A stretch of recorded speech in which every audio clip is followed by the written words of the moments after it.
बोलिए नारायण भगवान की जय। बोलिए मेरे बांके बिहारी लाल की जय।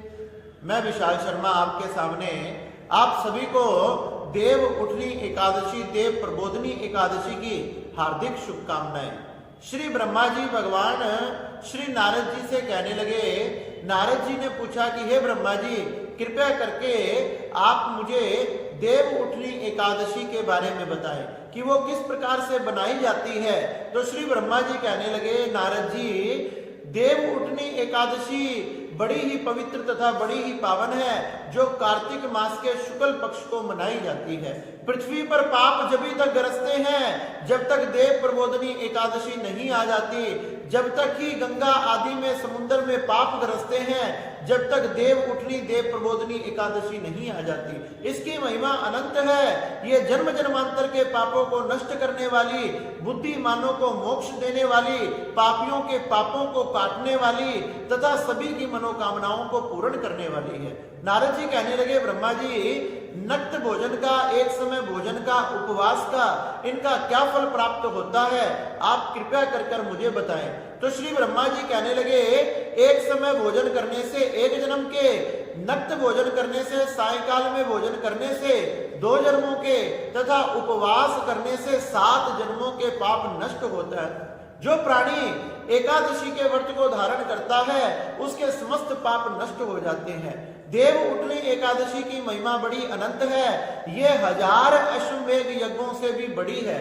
चंद्र ग्रहण में, सूर्य ग्रहण में जो फल दान करने से प्राप्त नहीं होता, वो फल देव उठनी एकादशी को धारण करने से प्राप्त होता है।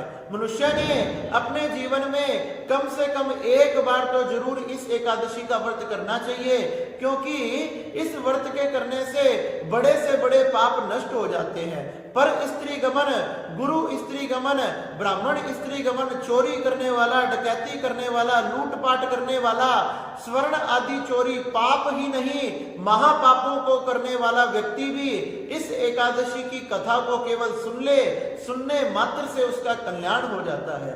जैसे रुई के भंडार में छोटी सी अग्नि की लपट दिखा दे, माचिस का तिल्ला दिखा दे, उससे सारा रुई का भंडार, रुई का ढेर जलकर भस्म हो जाता है। वैसे ही पृथ्वी पर जब देव प्रबोधनी एकादशी, देव उठनी एकादशी आती है, तो सभी प्राणियों के जन्म जन्मांतर के पाप नष्ट हो जाते हैं। इस एकादशी को धारण करने से हमारी 10,000 पीढ़ियां तर जाती है, और एक ही पीढ़ी नहीं, हमारे 3-3 कुलों की पीढ़ियां तर जाती है। इस प्रकार से देव उठनी एकादशी को व्यक्ति ने अपने जीवन में अवश्य धारण करना चाहिए। जो फल गोदान से, स्वर्ण दान से, कन्यादान से, इन सब दानों से ही नहीं, महादान करने से भी फल प्राप्त नहीं होता।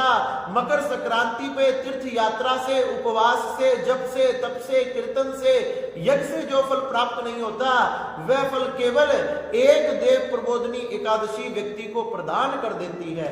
यह देव प्रबोधनी एकादशी व्यक्ति को स्वर्ग ही नहीं, उपभोग ही नहीं, सुख ही नहीं, ये व्यक्ति को वैकुंठ धाम प्रदान कर देती है। ये भगवान के भगवत चरणों की प्राप्ति कराने वाली है, तथा बड़े से बड़े पातकों को, पापों को, महापापों को नष्ट करने वाली है। और तो और ये नीच से नीच योनि का भी उद्धार करने वाली, ब्रह्म राक्षस जैसी, प्रेत योनि जैसी जो हजारों वर्षों की योनियां होती है, ये एकादशी उन योनियों से भी मनुष्य का छुटकारा करवाने वाली है। ये ऐसी एकादशी है, जिस एकादशी को व्यक्ति जीवन में केवल एक बार भी धारण कर लिया, तो जन्म जन्मांतर में उसने कभी नरक नहीं देखना पड़ता।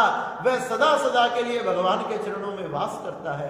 नरक आदि से, यम यातनाओं से उसका पीछा छूट जाता है। अंत समय में उसके यम के दर्शन नहीं करने पड़ते। इसलिए ये एकादशी की महिमा अनंत है। व्यक्तियों ने इसे अपने जीवन में जरूर धारण करना चाहिए। सुबह स्वच्छ जल से स्नान करे, स्वच्छ वस्त्रों को पहनकर, नित्य क्रिया कर सूर्य नारायण को अर्घ देकर भगवान श्री नारायण गोपाल गोविंद शालिग्राम का पूजन करना चाहिए। सुंदर पंचामृत से भगवान का अभिषेक करें, भगवान को सुंदर वस्त्र धारण कराएं, भगवान को सुंदर पुष्पों से पूजन करें, आपको जितने भी प्रकार के पुष्प मिल जाए उन सभी पुष्पों से भगवान का पूजन करें, क्योंकि एक एक पुष्प की महिमा अनंत है और जो लाखों फलों को प्रदान करने वाली है। भगवान का तुलसी दल से, तुलसी मंजरी से, आंवले के पत्र से, शमी पत्र से, इन सब वस्तुओं से, इन सब सामग्रियों से भगवान का पूजन करना चाहिए। भगवान का षोडश उपचार से पूजन करें, भगवान की कथा को श्रवण करें और भगवान के मंत्र का जाप करना चाहिए। राधे कृष्ण सीता राम रटना चाहिए या 12 अक्षर मंत्र ओम नमो भगवते वासुदेवाय, इस मंत्र का जाप करना चाहिए। जिस मंत्र का जाप करने ध्रुव ने ध्रुव पद को प्राप्त कर लिया, प्रहलाद ने भगवान को पा लिया, ध्रुव ने भगवान को पा लिया, ऐसे इस 12 अक्षर मंत्र की एकादशी के दिन महिमा अनंत हो जाती है। इस मंत्र का जाप करें, भगवान का कीर्तन करें, भजन करें, क्योंकि एकादशी को जागरण करने से हमारे हजारों जन्मों के पाप जलकर भस्म हो जाते हैं। एकादशी पे जागरण करना, कीर्तन करना, इसकी महिमा अनंत है। इसलिए एकादशी के दिन मनुष्य ने जरूर इस व्रत को धारण करना चाहिए। बताया गया जो मनुष्य इस व्रत को धारण नहीं करता, देवता उसे दंड देते हैं और उसे अनेक प्रकार के दुखों को भोगना पड़ता है। इसलिए ये एकादशी को हमने अवश्य व्रत धारण करना चाहिए, और हम व्रत धारण ना कर सकें तो कम से कम भगवान को नमस्कार, भगवान का कीर्तन, भगवान का जागरण और भगवान की कथा का श्रवण करना, इन सब कार्यों को तो हमने अवश्य करना चाहिए। बताया गया कि इसी तिथि को, कार्तिक मास की शुक्ल पक्ष की एकादशी को ही सभी देवी देवताओं ने शंखासुर से रक्षा के लिए, शंखासुर दैत्य ने चारों तरफ बड़ा अपना पाप फैला रखा था, सबको बड़ा दुखी कर रखा था, उससे रक्षा के लिए सभी देवी देवताओं ने वेदों की रक्षा के लिए इसी तिथि को भगवान नारायण को जगाया था। जो योग निद्रा पर शेष शैया पर सो रहे थे, एकादशी के दिन ही भगवान नारायण जागृत अवस्था में आए थे, इसलिए इसे देव उठनी एकादशी कहा जाता है।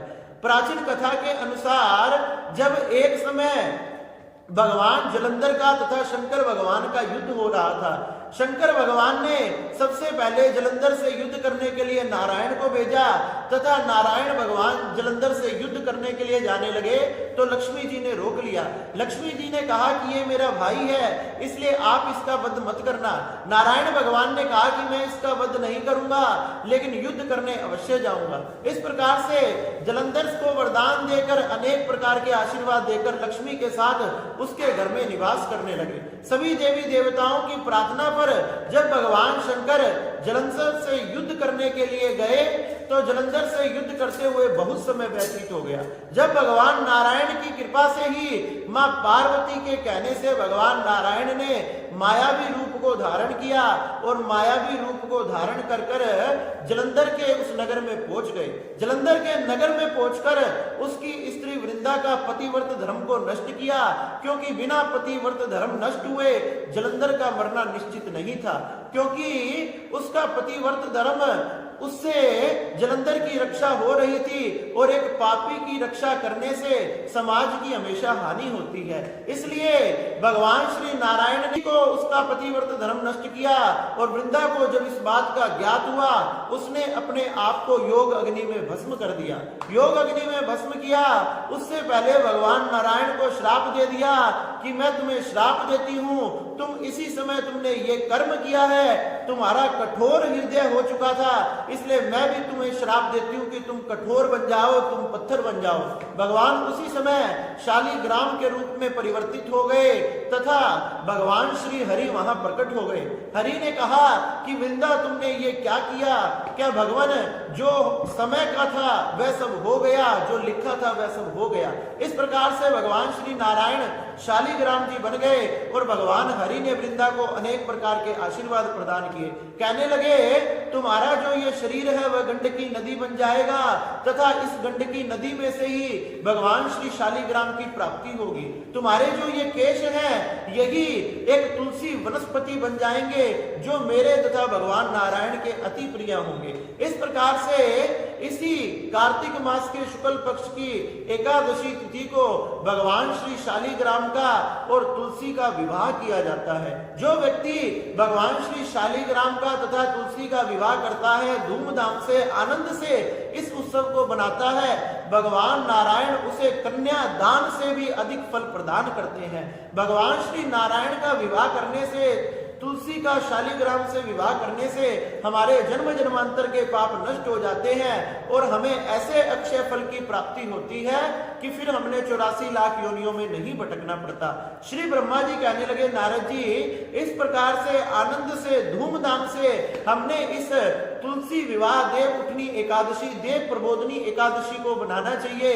भगवान के मंदिर में जाकर दीप दान करने चाहिए, दीपक से मंदिर सजाना चाहिए, चांदी का, सोने आदि का दीपक बनाकर उसमें घी भरकर चांदी सोने आदि की बत्ती भी लगाकर उसको प्रज्वलित करना चाहिए, ब्राह्मण आदि को दान करना चाहिए, उससे उसकी महिमा अनंत हो जाती है। इस प्रकार से जो व्यक्ति अपने जीवन में इस एकादशी को एक बार भी धारण कर लेता है, उसकी महिमा तो मैं 1000 मुख धारण करके भी नहीं कह सकता। उसकी महिमा अनंत है, उसकी महिमा तो भगवान श्री शेष भी नहीं कह सकते। भगवान नारायण ही इसकी महिमा के फल स्वरूप उस व्यक्ति को सदा सदा के लिए अपने चरणों में वास देते हैं, उसे अपने हृदय के लगा लेते हैं। इसलिए हमने धूमधाम से, आनंद से श्री तुलसी जी का भगवान श्री शालिग्राम के साथ विवाह करना चाहिए और इस उत्सव को, आनंद को बनाना चाहिए। जो भगवान के इस उत्सव तथा आनंद को बनाता है, भगवान उसके जीवन में खुशियां भर देते हैं, उसके जीवन में किसी प्रकार की कोई कमी नहीं रहती। सभी प्रकार के सुख, समृद्धि तथा धन आदि की कृपा भगवान नारायण की कृपा से होती है। भगवान नारायण उसे समस्त सुख प्रदान कर कर वैकुंठ धाम प्रदान करते हैं तथा उस पर प्रसन्न होते हैं। श्री ब्रह्मा जी कहने लगे, नारद जी, इस प्रकार से बड़े ही आनंद से हमने देव प्रबोधनी एकादशी, देव उठनी एकादशी को मनाना चाहिए और हमने इसका व्रत अवश्य धारण करना चाहिए। बोलिए नारायण भगवान की जय।